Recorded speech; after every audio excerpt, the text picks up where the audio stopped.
برادر، در این جاها سالهای پیش یک نصیحتخانه بود. حاضر در کجاست؟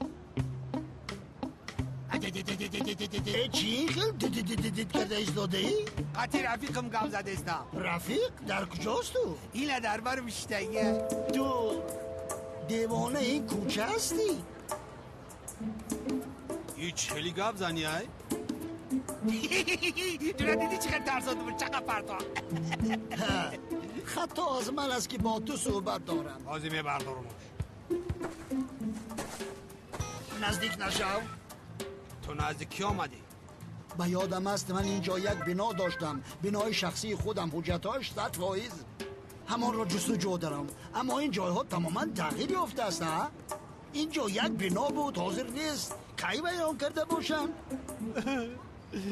بسیار تغییر یافته است اینجا. وقت پیش اینجا چراگاه بود. یک بزرگ داشتم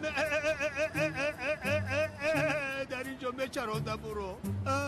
بزرگم از گشنگی مرد. از دست دادی میگوی ها؟ معلوم است که بینم. خیر، من اینجا یک رفیق دارم نامش صاحب. این خیلی شکمش کلان، قدش پست بزبله، زردی نروی. نامش صاحب است تو، اما خودش بی صاحب. دربان است در اینجاها. میدانی در کجاست؟